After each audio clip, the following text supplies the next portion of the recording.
Okay, we're back. This is Dawn, which is I believe it's from a Turner mic stand, table mic, and of course it's been, you know, beheaded, and then we turned it into a harmonica style mic, what they call bullet style mic, and it's got a very busy, tumultuous paint job on it. Very interesting. It is way interesting to me. Anyway, it's got a chicken head knob on the back because it's got a volume knob. See? Volume knob, boom. Oh, look at that. It's made from a Shure CB mic, a Shure transformer, and yeah, that's it, the Turner bullet mic. I got it on, I have it so that I use these little camera fittings. Check it out. Here we go. Because sometimes you just got to run around with your mic, yeah. Oh, quarter turn, it's locked on. Yeah, just quarter turn, it's locked on. So that's how I made it. Because, like I said, sometimes you just got to take your mic off. Now, I did test this mic out. I went up and played a thing with Bobby Vest on one of his things, and it worked out just fine. Sent it to the PA using this and the Quilter Phantom block.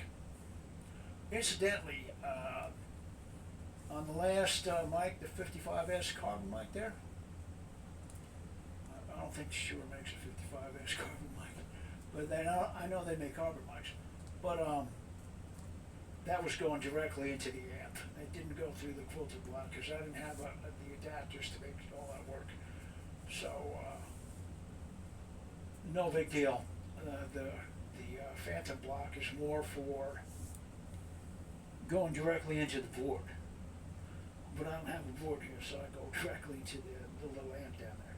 And I have taken that little amp out to gigs too because I know the sound that it makes, and just put a microphone in front of it and let them use that in the PA, which is probably a little overkill, but I didn't have the Phantom block at the time. So this is Dawn. Very cool. It's my favorite mic. Very definitely my favorite mic. And I even made her own matching cable. If people buy these mics, I'm gonna tell you what, I will definitely shed a lot of tears because there was a lot of hours that went into this one. A lot of hours. Basically because it was one of my first, mics that I made. I don't think I'd made any other bullet mics prior to that. Well, I made check out Dwayne Spears, his Facebook account, and if you do ever friend him, make him show you the Dwayne Sputnik. Dwayne Sputnik was made before this one was. And that was a cool mic. Okay, so anyway, it's a dynamic mic. It's got a CB element in it. It's got a Shure transformer in it, and it's just cool as hell mic. Dawn, as in Red Dawn.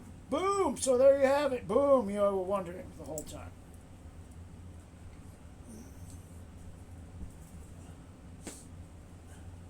I'm going to switch over mics here because we're going to put Smoker on there.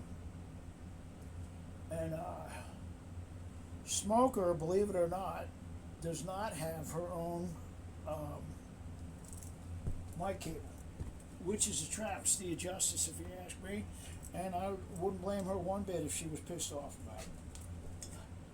But Smoker, I'm going to tell you what, I'm not like the world's best painter when it comes to painting things, and she went through paint. I probably painted this mic. Smoker, let me go with that. Adjust this. I've had back spasms for the past almost a week now, and today's the first day I can really stand up. So every once in a while, I'm like, that's just if I move the wrong way. Anyway, smoker right here. Went through, and yeah, this it's just such. The paint job just came out so freaking cool. When I was done, I was just like, holy cow. Because the first time I did her, I used the wrong kind of paint, the wrong kind of freaking finish, the wrong kind of everything, and didn't wait enough time, and didn't clean it off the paint before I added more paint, and the whole time, it just kept chipping and peeling. It was coming off, and I was really at my wit's end about it. And then the last thing that happened was it started chipping off in big chunks from rattling around in a case or something like that. And I just said, oh no, we can't have that. So I put her down for a while and came back to her and decided that I would stay with, instead of going with the chrome bezel, I would go with a black bezel. And if you can see, the black bezel is it's kind of rough, you know, like it's been burnt. And that's what I wanted the effect to be, because when I first saw it, I was like, that looks like a jet engine. And so when I did the jet engine thing, I took the Turner logo there, and I domed it out even more so that it would look like more like a jet engine. Well, at least I thought it would. And then the streaks down the side. When I first did it, it had these gold streaks and black streaks that would go down the side, and it really resembled oil, like a burning plane engine. It was freaking cool and shit. But when I went back and did it, of course, you know, everything's got to be individually, and so I did this. And this is actually, that is a couple of different kinds of paint. And it looked so cool when I was done that I didn't pursue it anymore. I just said, that is your paint job. And that's your paint job. She's pretty cool. Smoker is also very pretty. That's why she's called Smoker. And she has a 520DX element on her, which is a green bullet element, which I'll demonstrate here right now. I don't know how I did it, but at the time I had a on-off switch volume pots, and that's what's on this one.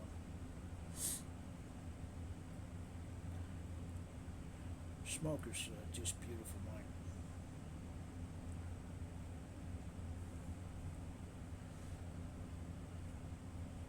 I mean, look at her. She's just rough and freaking goddamn beautiful. It's freaking awesome. Don't you go dropping her though. We'll have words. Check 1 2. Check 1 2. Let me turn this cap this amp on. Oh. Okay, we got words and we got sound. As a matter of fact, we got so much sound. We could go up in sound. Check 1 2. Check 1 2. Check 1 2. Check. Check 1 2. Check 1 2. Check 1 2. Check. I'm gonna send that reload. Check 1 2. Check. Check 1 2. Check.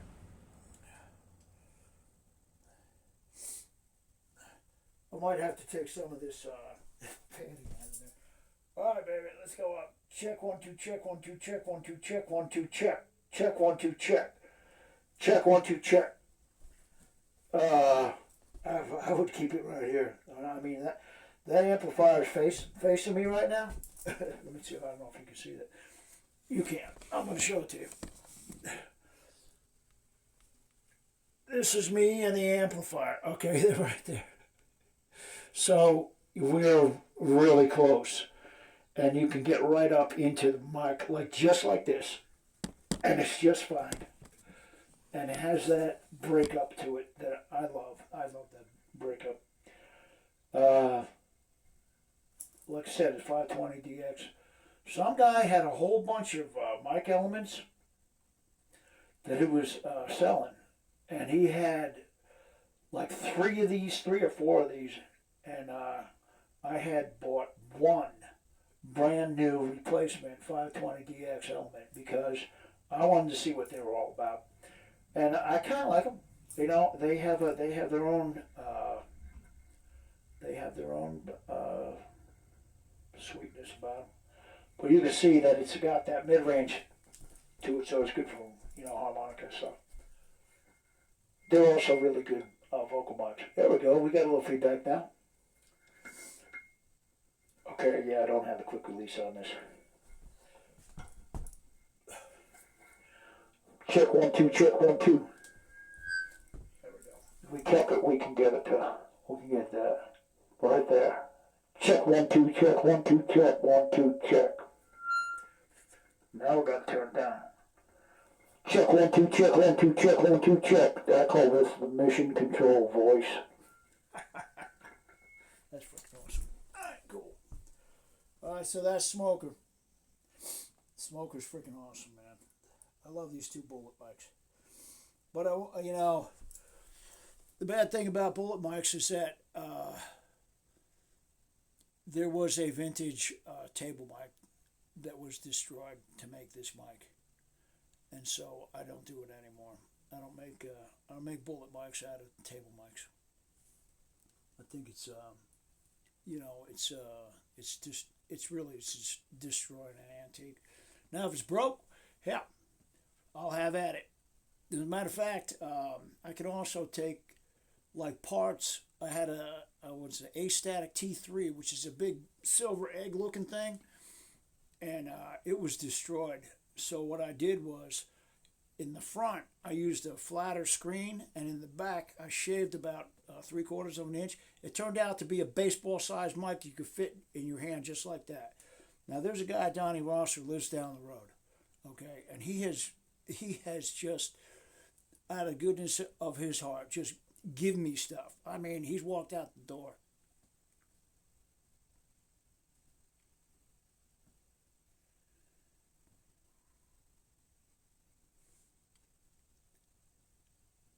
So I gave him a mic.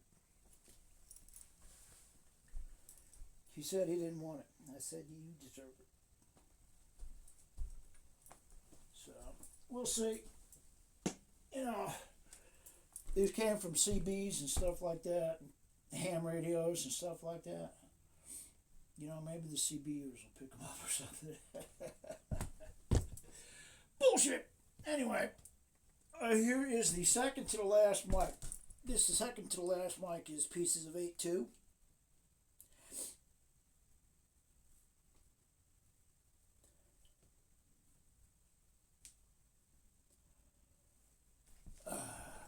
We'll see how bad this one does. Check. All right, this one does have a Shure transformer. Check. We're gonna turn it on now. Check 1 2. Okay, well, turn the gain down. Turn the master down. All right, I think we'll turn the volume down on the amp. Check 1 2. Check 1 2. Yeah. Usually I keep the gain and the volume on the amp at about 1/4 1/4. Just depending on the mic. I don't know what you do with your wind chimes, but it gets real windy outside. But I pull mine inside because I made that one. It's QG. It's made out of steel pipes and leftover stuff. Really cool. Show it to you sometime. If you're interested, stop over and frickin' see the place, man. There's a lot of stuff laying around here I built in the last year. Not just mics. I built wind chimes. What's those? Knife sharpeners. Worked on guitars. Got a couple of antique radios. Redid amplifiers. Like that turner over there. So anyway, piece of 8, and this is made from a Western Automatic handset right here. These are Harley bars from an iron head. That's where the cylinder comes from. That is a fork. That's a fork handle, not a spoon handle. Probably thought it was a spoon. That was tricky. There's a little hinge down here, right there, so it can go in and out. And there's a spring. There's like a spring underneath it. See it? See a spring in there? I don't know if you can see it, but underneath it, there's a little spring. You can just barely see it. See it? Okay. And then the micro switch is right here, right there. See it? That's off, on, off, on. No, that's off. Okay, on, off, on. Okay, it's on. And then the brass rod is just a brass rod I had laying around, but I really did like furniture, the furniture upholstery tacks. I thought they were so cool, especially these ones. These ones right here. I really dig those. They just look cool. And this looks. I was going for a Victorian kind of look, like industrial age stuff like that. And yeah, if I hadn't already named her Pieces of A2, I would have named it Sweeney Todd. I just thought it looked so cool. It looks almost menacing. The idea of the paint job is so that it doesn't really shine very much, but it throws off. If you look at it, like it's got that one stripe up the back. That's because there's some hidden reflective material in there, and if you bring it out to the front, it'll only shine. Well, it'll reflect, but it won't really glint, but like in a couple of spots. And I did that on purpose because I wanted to see that one right here, over there, and so yeah, that one. There we go. Yeah, there's some stuff my girlfriend gave me, and I was experimenting with. I thought that was really cool because I like to play with light reflection with these things too, because I think it's important. I think it's important that when you have this on a dark stage, that these brass things should reflect light, even though somebody might not be able to see your face even, but they'll be able to see that right there. And that was the idea of the whole thing, the reflective thing right there. And I got to some other stuff too. I do that with too. Dawn and Smoker, of course not, because I wasn't playing with that at the time. Anyway, that's piece of 8. Piece of 8's badass mic. You can hear it right now, see? And it's not as loud as a carbon mic because it's dynamic mic, so it's much more controllable on the distortion and on the feedback too. Anyway, I'm going to shut her off, and I guess we got the last mic. Yeah, SOB2.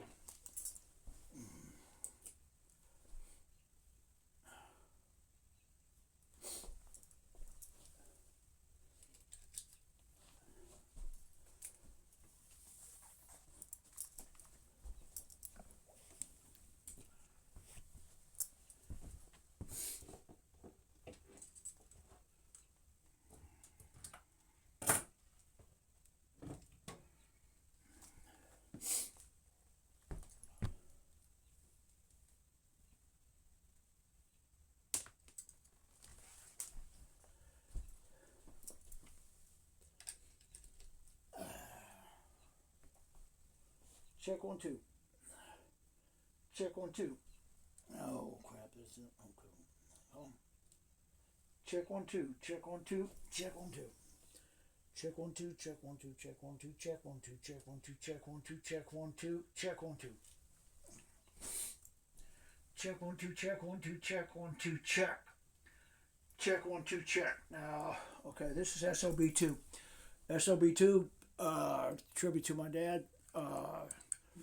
That initially started with the porthole mic, which I was making, and it was giving me fits. I mean, the way that thing is put together is like it's a bastardization. The porthole mic is actually held together with lacing wire, and that's how it's held together. Yeah, you thought I had a whole head of hair under there. Anyway, the I was having fits with it, and I came up with an idea for it, and it brought it all together, and that's where the braid came from. So then I made we called it the porthole mic because my son and I agreed that the mic looked like the grill of the mic looked like it was from Porthole from SpongeBob, and he said so too. He said, "Yeah, it does look like that." So we called that. I called it SpongeBob for a while, but then I didn't want to get in trouble with Nickelodeon, so I called it the Porthole mic. And then I made the miniature version of that, which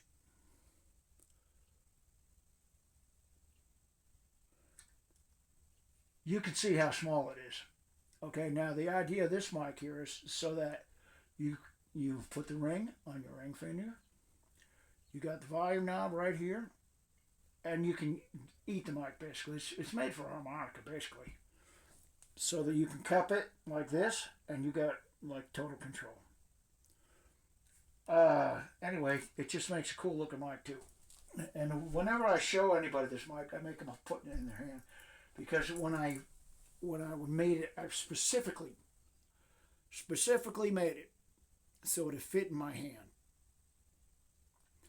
because I know that when it just feels good too because it's made out of a solid piece of brass. It's so freaking cool.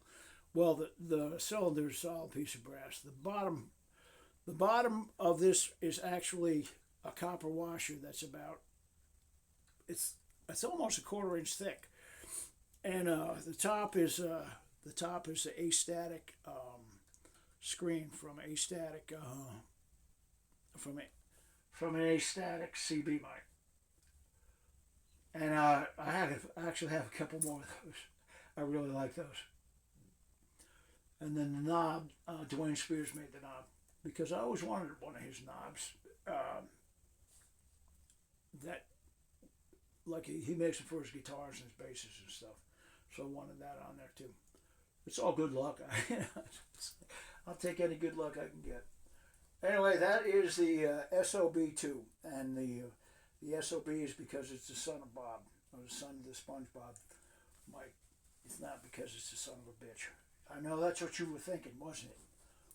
Yeah, you got a dirty mind. Anyway, that's the extent of the mics. I might play some music for you. I don't know. All right, that's the mic.